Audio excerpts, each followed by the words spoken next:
Hai guys, kembali lagi bersama gua di Sakahayang Review. By the way, apa kabar para penonton setia Conjuring Universe? Sudah tidak sabar menunggu kisah selanjutnya.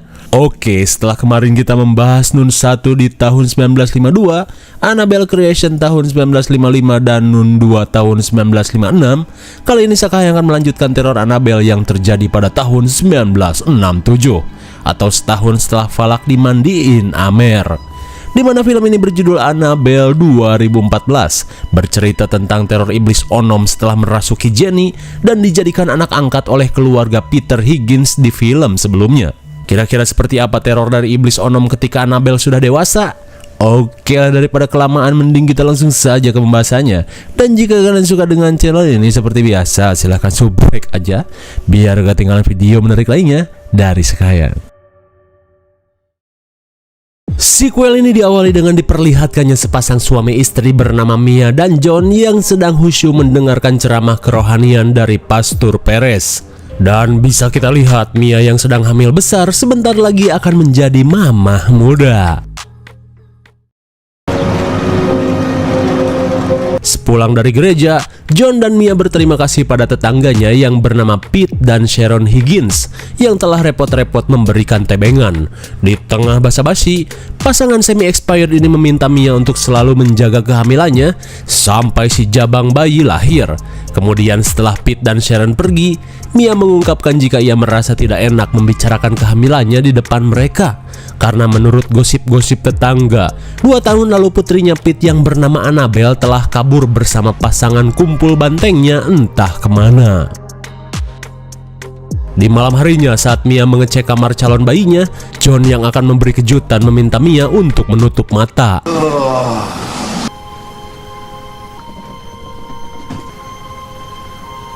Sontak Mia sang kolektor boneka langsung terkesima saat John memberikan boneka kayu langka karya Samuel Mullin. Terlebih boneka limited edition ini telah lama ia cari untuk melengkapi koleksi boneka kayunya. Di tengah kebahagiaan, Mia langsung memajang boneka itu di antara boneka koleksinya.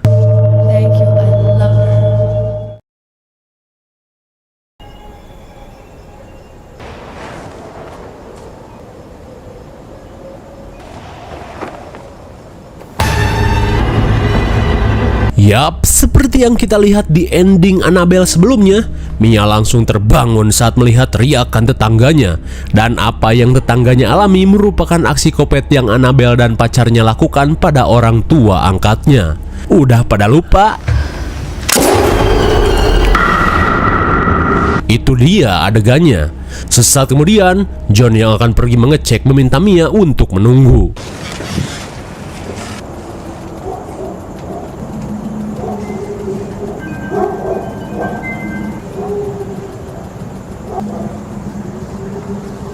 John? Oh my God, you're... Oh my God. Di tengah kepanikan, John yang berlumuran darah meminta Mia untuk menelepon polisi.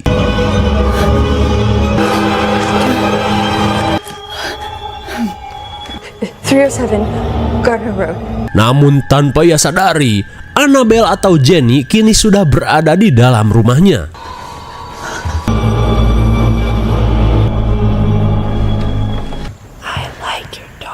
Melihat sosok misterius memangku bonekanya, sontak Mia pun ketakutan.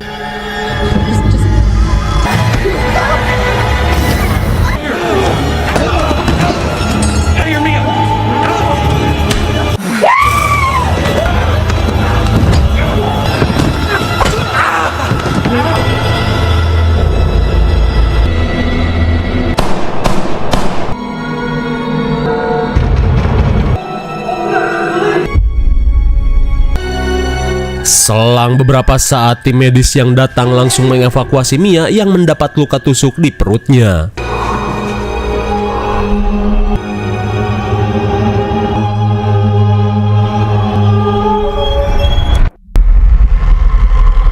Oh my God! Tanpa diduga, Annabelle yang tak ingin tertangkap polisi nekat melakukan diskon umur. Hingga darah iblis Onom yang bersemayam di dalam tubuhnya kini merasuk ke dalam boneka. Singkat cerita, setelah tim kepolisian melakukan investigasi, mereka menginformasikan jika aksi kopet yang Annabelle dan pacarnya lakukan merupakan ritual pengorbanan sekte sesat pemuja iblis Onom, di mana Annabelle alias Jenny merupakan seorang anak pungut yang tega menumbalkan kedua orang tua angkatnya. Singkat waktu, dokter mengungkapkan jika serangan si Lenang untungnya tidak mengenai janin. Sambil mengelap bujal dosolnya, Pak Dokter menyarankan Mia untuk beristirahat total guna memulihkan serangan mental pasca tragedi serangan psikopat Annabelle. Hingga beberapa hari kemudian, Mia yang diperbolehkan pulang terlihat masih trauma dengan insiden mengerikan yang terjadi di rumahnya.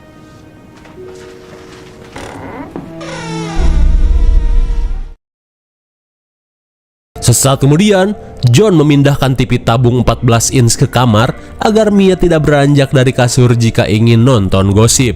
Namun Mia yang overthinking dan terus pelangap-longo tiba-tiba meminta John untuk setidaknya menyelamatkan nyawa anak mereka jikalau hal buruk kembali terjadi. Mendengar hal itu, John yang tak ingin Mia semakin overthinking berusaha menuruti permintaan aneh dari istrinya ini. Singkat waktu, malam pun poek. Di tengah heningnya malam dan suasana rumah yang sangat senyap, Mia dan John tiba-tiba terbangun saat mendengar mesin jahit yang menyala sendiri. Dirasa ada maling ngejar target jahitan, John langsung mengambil pemukul untuk berjaga-jaga.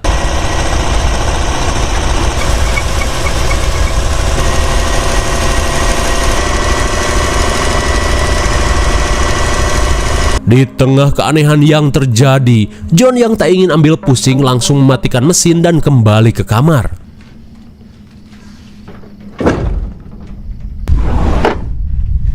Aneh sekali, tiba-tiba saja boneka yang dipajang berpindah tempat dan mengganjal pintu.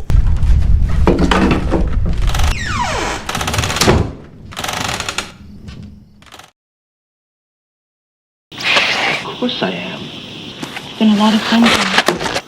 Di keesokan harinya, setelah TV-nya mati dilempar buku, tiba-tiba saja Mia mendengar decit kursi goyang dari kamar sebelah.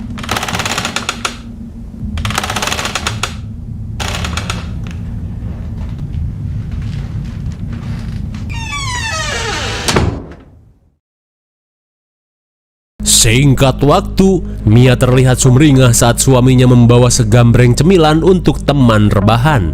Dan saat Mia menikmati cemilannya, John mengungkapkan jika ia akan dipindah tugaskan ke Ojon Medical Center yang berada di Kabupaten Pasadena.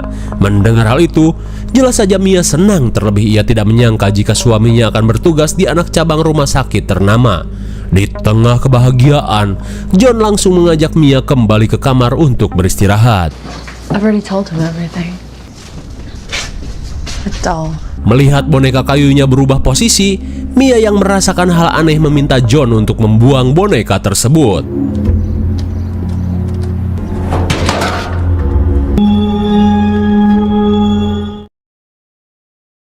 Di sore harinya, Mia dan John kembali menemui Detektif Kin guna menanyakan perkembangan kasus penyerangan yang mereka alami. Lantas Detektif Kin mengungkapkan jika teror yang Annabelle dan pacarnya lakukan merupakan syarat dari ritual sekte sesat penyembah iblis Onom, di mana Annabelle sebenarnya memiliki nama asli Jenny, seorang anak yang dikabarkan hilang secara misterius dari panti asuhan Santa Eustace 12 tahun lalu. Mendengar hal itu, Mia dan suaminya langsung merasa ngeri dan meminta Detektif Kin untuk tak lagi mengabarinya tentang kasus ini. Terlebih mereka sudah ingin move on dan hidup tenang. Di keesokan harinya, setelah John pergi bekerja, Mia terlihat menyibukkan diri membuat baju si jabang bayi sambil menonton TV yang sudah John perbaiki. Namun di saat itu pula popcorn yang disimpan di atas kompor padam tiba-tiba menyala sendiri.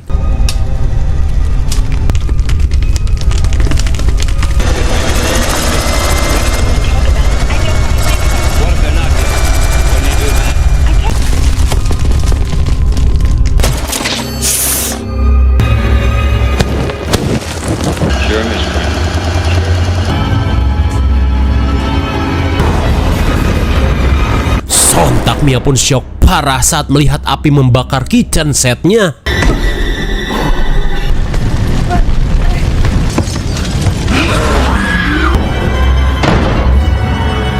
Untung saja para tetangga yang datang berhasil menyelamatkan Mia yang sedang hamil besar.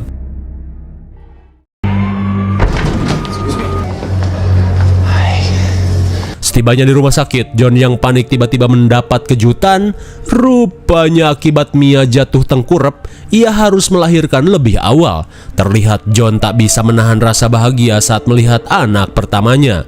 Kemudian, setelah John memberi nama Leah pada putri cantiknya ini, Mia yang syok dengan teror aneh yang ia alami di rumah, meminta John untuk mempercepat kepindahannya ke Kabupaten Pasadena. Terlebih ia yakin jika rumah mereka telah dikutuk sejak insiden penyerangan Annabelle. Mendengar hal itu, John yang tak ingin anak dan istrinya terluka langsung mengiyakan permintaan Mia. Singkat cerita, beberapa bulan kemudian, mereka akhirnya pindah ke sebuah apartemen mewah di Kabupaten Pasadena. Setibanya di apartemen, Mia si pecinta boneka langsung membereskan beberapa koleksi bonekanya.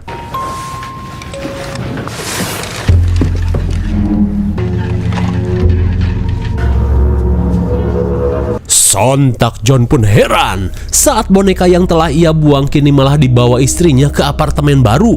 Dan saat John meminta boneka itu untuk dibuang, anehnya kini Mia menolak dan memilih untuk memajang boneka tersebut dengan alasan boneka langka tidak boleh dibuang begitu saja.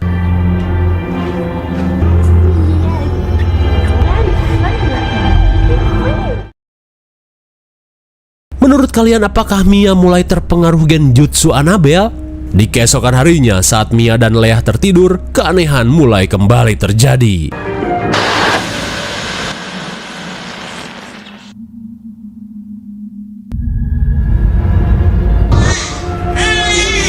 Sontak Leah pun menangis saat dihampiri Annabelle si Kunti Amrik. Dirasa anaknya gabut, Mia berusaha menenangkan anaknya dengan akan berjalan-jalan di kota.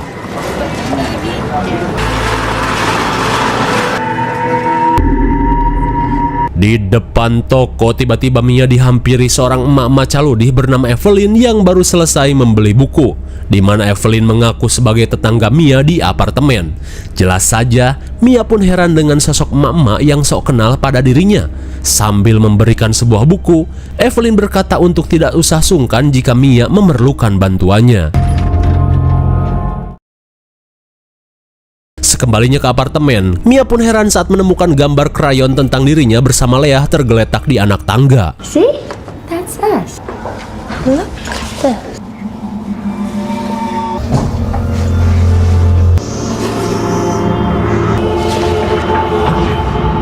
Sontak Mia pun syok parah saat melihat gambar tersebut berakhir dengan tertabraknya Leah oleh tronton pengangkut pasir besi. Hingga di malam harinya, Mia langsung menunjukkan gambar-gambar yang ia temukan pada John. Mia pun merasa jika ada seseorang yang ingin menerornya di apartemen ini. Namun John merasa jika apa yang ada di gambar tersebut hanyalah sebuah kebetulan dan imajinasi liar dari seorang bocil. Lantas untuk menenangkan Mia, John berjanji jika besok ia akan pulang lebih cepat untuk makan malam bersama.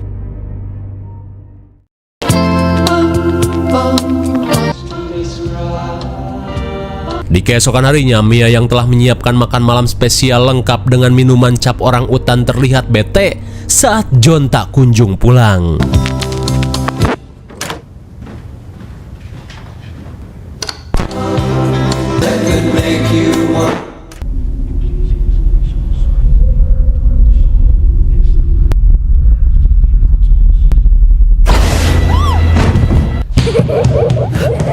Sontak Mia pun kaget saat sekelebat melihat sosok tuyul Jabrig. Di tengah keheranan, Mia memberanikan diri untuk mengeceknya.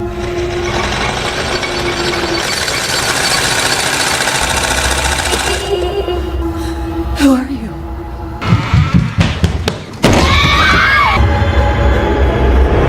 Betapa syoknya Mia saat lagi-lagi diteror hantu Annabelle atau Jenny Pengkor. Karena meski telah pindah ke apartemen baru, iblis onom yang kini bersemayam di boneka Annabelle bisa leluasa melakukan teror. Saat malam semakin larut, John yang baru pulang diceramahi Mia karena melupakan janji makan malam bersama. Tak cuma itu, Mia langsung mengungkapkan tentang teror Annabelle yang kembali ia alami. Mendengar hal itu, John pun merasa jika penyebab keanehan ini ada pada boneka Mulin yang dipajang Mia di kamar. Namun anehnya, saat John membahas boneka itu, Mia seakan enggan untuk memperpanjang pembicaraan. Di malam berikutnya, dengan watadosnya Mia malah menidurkan anaknya di depan boneka Annabelle yang terlihat semakin mengerikan.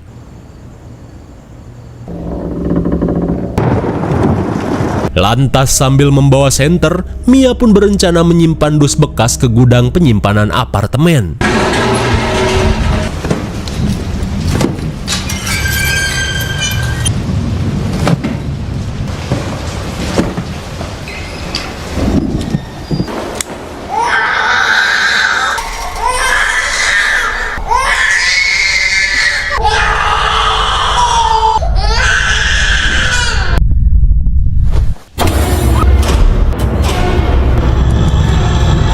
Sontak Mia pun panik saat mendapat teror dari sosok iblis Onom yang pernah merasuki Jenny. Hingga saat Mia berhasil masuk ke dalam lift, ia pun heran saat melihat luka aneh di tangannya. Dan saat lift terbuka, Mia pun semakin panik saat lift masih berada di gudang.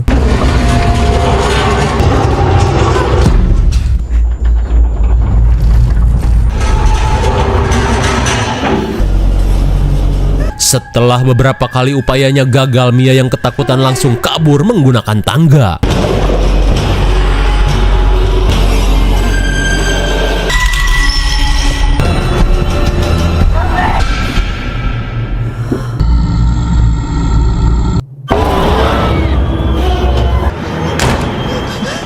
Meski mendapat luka aneh di tangannya, namun untungnya Mia masih bisa lolos dari kejaran si iblis Onom.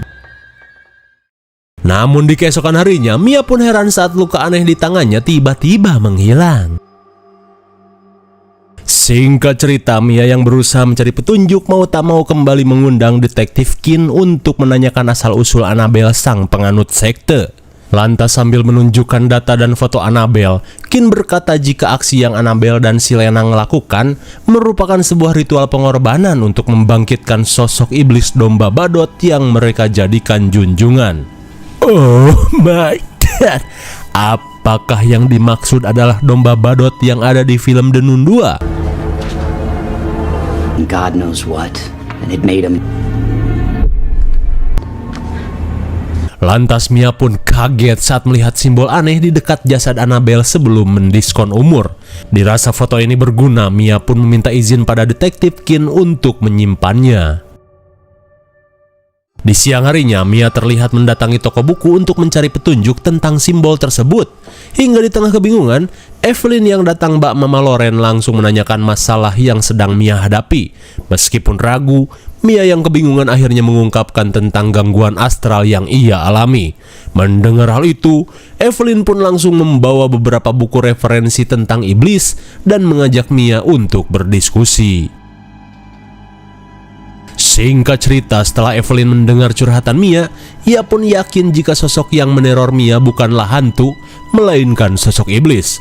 Dan hantu berwujud bocil serta Annabelle yang Mia lihat hanyalah pengalihan si makhluk untuk membuat jiwa Mia lemah. Evelyn pun mengingatkan Mia untuk selalu kuat dengan mendekatkan diri pada Tuhan. Singkat cerita, saat Mia pulang ke apartemen, ia yang tak sengaja menjatuhkan kunci tiba-tiba mendengar suara misterius yang memanggil.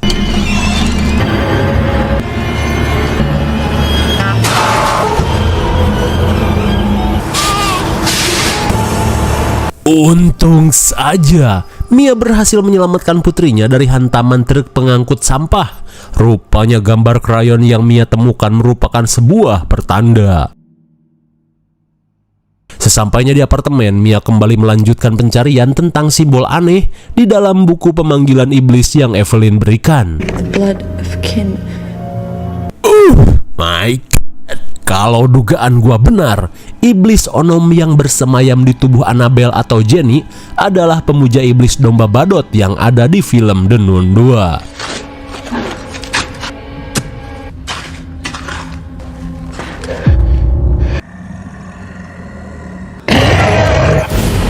Dan kalau kita lihat lagi di film The Nun 2, iblis domba badut merupakan kaki tangan dari iblis Falak. Kembali pada Mia, di tengah kebingungan tiba-tiba ia mendengar suara decit aneh dari kamar bayi.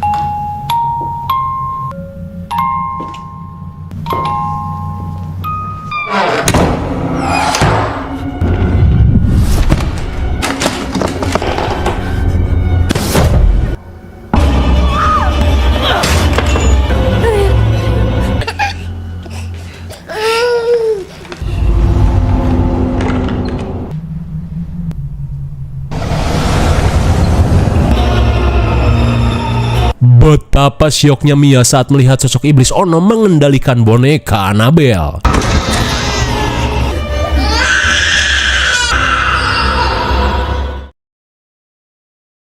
Singkat waktu, mereka pun akhirnya mendatangkan Pastor Perez untuk menangani gangguan iblis yang semakin menjadi.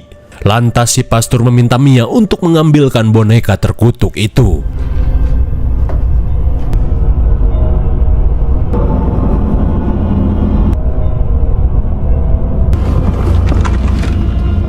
Di ruangan tengah, Mia mengungkapkan jika iblis yang berada dalam boneka itu seakan mengincar putrinya. Mendengar hal itu, Pastor Perez yang masih belum cukup ilmu pengusiran iblis berniat untuk membawa boneka ini ke gereja dan memanggil sepasang paranormal yang sangat terkenal bernama Ed dan Lauren. Terlebih ia yakin mereka mampu mengatasi hal-hal seperti ini. Mendengar hal itu, John pun berterima kasih pada Pastor Perez yang telah bersedia membantu keluarganya.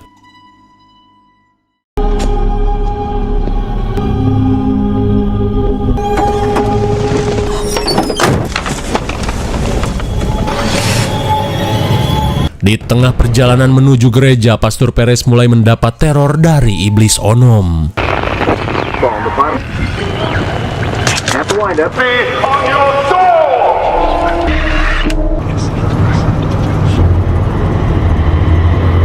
Sesampainya di tempat tujuan, Pastor Perez bergegas membawa boneka Annabelle ke dalam gereja. Namun tanpa ia sadari, sosok Annabelle terlihat duduk di dalam mobilnya.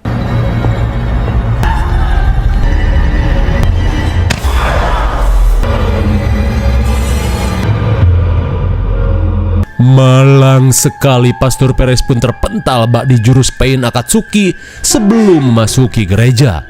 Dan setelah Pastor Perez terkapar, hantu Annabelle langsung pergi membawa boneka tersebut. Di keesokan harinya, John yang sedang bertugas tiba-tiba panik saat melihat para suster di depan kamar pasien. Hingga setibanya di kamar pasien, John terlihat syok saat melihat Pastor Perez mengalami luka parah.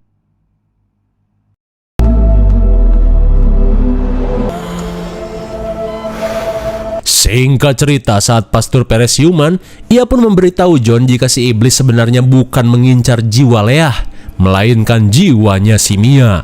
Mendengar hal itu, John yang panik langsung bergegas pulang. Sementara di apartemen, Mia yang ditemani Evelyn tiba-tiba mendengar suara Leah menangis. Dan saat Evelyn pergi mengecek, tiba-tiba Mia mendengar ketukan pintu yang sangat keras. Mercy on your soul!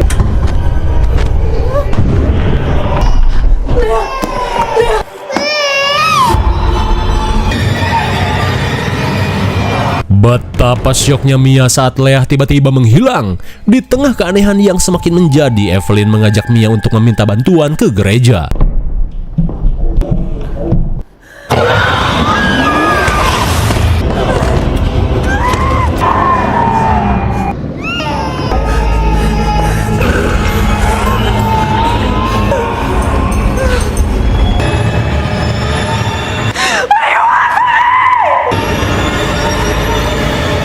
Saat Mia semakin kena mental, tiba-tiba Mia mendengar lemparan krayon dari kamar sebelah.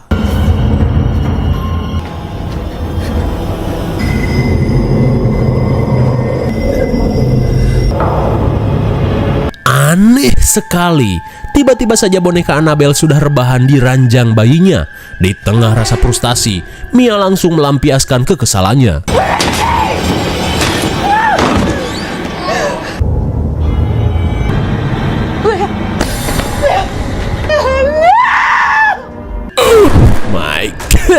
Bagaikan terkena baby blues, Mia yang kurang iman malah terkena genjutsu sampai-sampai membuatnya melakukan tindakan ekstrim.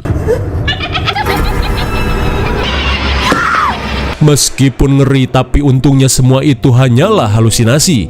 Dan saat Mia semakin kena mental dan lemah, tiba-tiba saja ia mendengar suara bisikan dari arah jendela. Dan di saat itu pula John yang baru sampai langsung ngabret menuju apartemennya. Sementara itu, Mia yang berusaha menyelamatkan anaknya yang entah di mana, tiba-tiba saja menawarkan jiwanya pada iblis sambil membawa boneka Annabelle.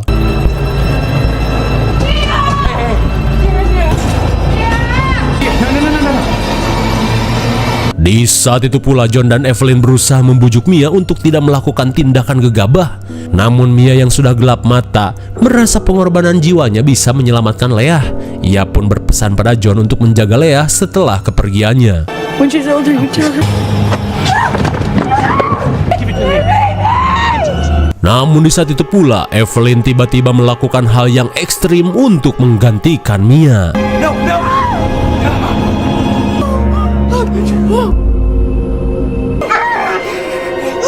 Sacrifice. It's my commandment. Sungguh sesat. Berkat Evelyn modar bersama boneka Annabelle, Leah tiba-tiba berada di atas kasur bayi, hingga keluarganya bisa terbebas dari jerat iblis onom. Singkat cerita, 6 bulan setelah insiden tersebut, keluarga John yang selesai mengikuti ibadah mengungkapkan pada Pastor Perez tentang hilangnya boneka Annabelle pasca meninggoinya Evelyn. Mendengar hal itu, Pastor Perez meminta John dan keluarganya untuk lebih istiqomah dalam beribadah supaya terhindar dari tindakan-tindakan keji dan pengaruh iblis yang selalu mengintai manusia.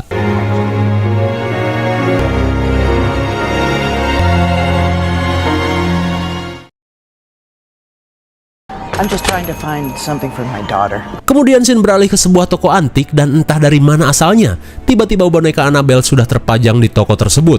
Hingga sesaat kemudian seorang emak-emak pelit yang sedang mencari boneka murah tiba-tiba tertarik dengan boneka Annabelle untuk dihadiahkan pada anaknya, tanpa ia tahu jika boneka itu masih dihuni oleh sosok iblis onom. Lalu film pun sudah berakhir. Bagaimana mengerikan sekali bukan? Aksi diskon umur yang Annabelle atau Jenny lakukan membuat iblis onom berpindah pada boneka Mulin langka milik pasangan John dan Mia. Dan seperti biasa, teror dan keanehan pasti mereka rasakan setelah menyimpan boneka terkutuk itu. Usut punya usut, tim kepolisian melaporkan jika sebenarnya Annabelle atau Jenny merupakan pengikut dari sebuah sekte iblis domba badot, yang dimana kita tahu iblis domba badot merupakan kaki tangan dari iblis falak. Sangat menarik sekali bukan? Dan kini boneka terkutuk itu malah dibeli oleh seorang emak-emak pelit untuk dihadiahkan pada putrinya yang bernama Donna. Akankah teror ini terus berlanjut? IMDb untuk film ini adalah 5,4 dan menurut Sekayang cocoklah diberi nilai 5,8. Ikuti terus perjalanan The Conjuring Universe hanya di Sekayang. Mungkin segini saja review dan pembahasan film Annabelle 2014. Jangan lupa like, share, dan subscribe supaya kalian tidak ketinggalan jika ada video menarik lainnya dari Sekayang. Thanks for watching and see you on next video. Bye bye.